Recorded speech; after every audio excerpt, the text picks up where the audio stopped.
This up. Now this is upper traps levator area, but as I'm coming back down, coming right through there, my fingers right now are in supraspinatus land.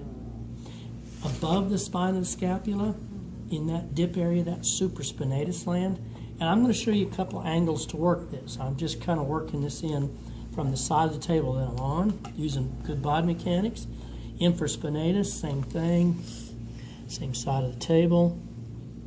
I'm going to give you some options. Here's infraspinatus right here. This is right against it, and she has some crepitus that's starting to break loose.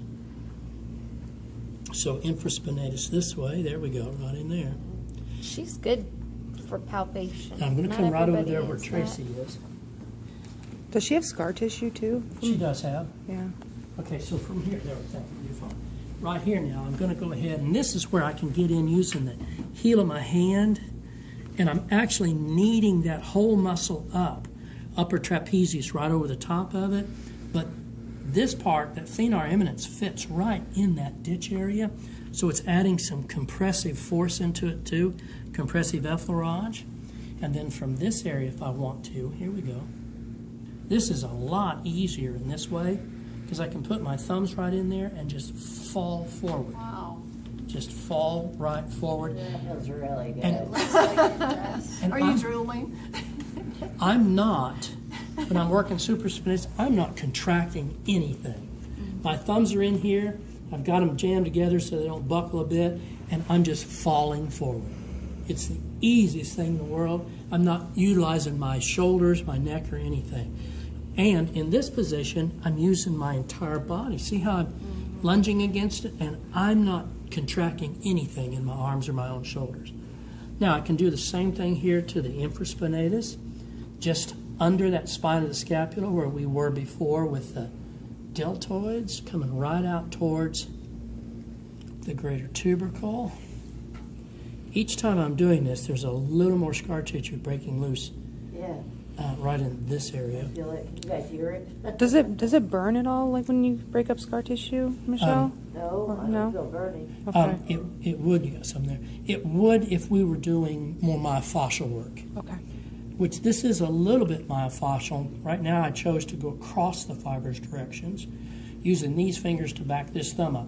If I use this thumb just like this, it's as if Pat was grabbing my thumb and pulling it. So this and this is pushing my thumb. The So thumb. that's how you do more myofascial. No, that's how I'm going to just do more. How would you? For myofascial? Well, first off, she's too lubricated for myofascial. But I can show you a little. You could put a sheet up over, and I could just pull this back. There's her spine, or the border of her scapula. I'm just going to pull over this way, and then push down against it. See how the sheet's being pulled? That's the same thing the fascia's doing. And I'd want to pull it in multiple directions to kind of get that to open up. That feels like compression. It is compression, and I didn't hold it. I didn't hold it long enough to get that to open. So again, there was Terry's infraspinatus. Now I'm going to come right over here. There's her inferior angle. There's about the middle portion of her axillary border, and I'm going to come right over this way, and that's Terry's minor. Now we're going to work this same area from the front. So move the ball over here so you can see. And generally I stand. I don't stand directly in front. I always stand at an angle when I'm working this area, because if I stand directly in front, I've got to use muscles in my shoulder to move this way. I like to just fall. So I'm going to get right in here into supraspinatus land again. Oh, yeah. See how, and then Oh, my goodness, that's the best. if there were any trigger points in there, they're gone right now. Sometimes I'll do this. If I was working on Pat, I'd probably put a thumb with a thumb over just to get through the muscularity in there. Well, he couldn't take it. And then the other thing, there's her spine of her scapula. So I'm going to push right against the spine of her scapula.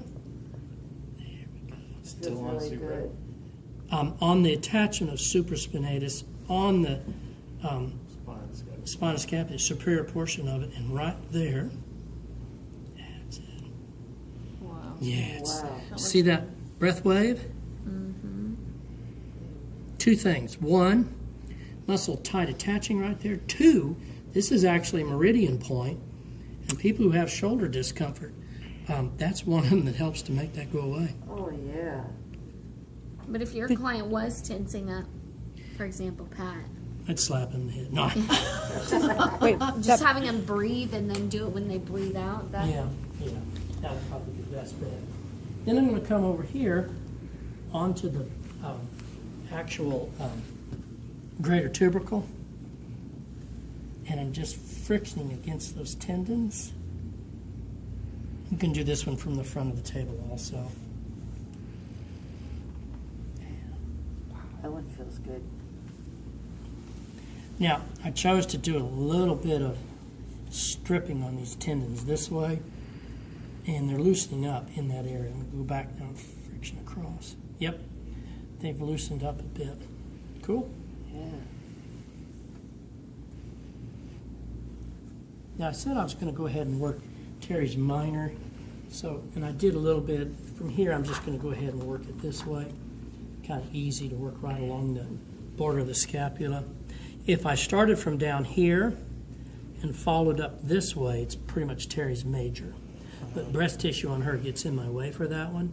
So side posture would be better for me to work that. But then when you do scapular retraction and you go deeper under there, is that subscap? Not from under here, yes.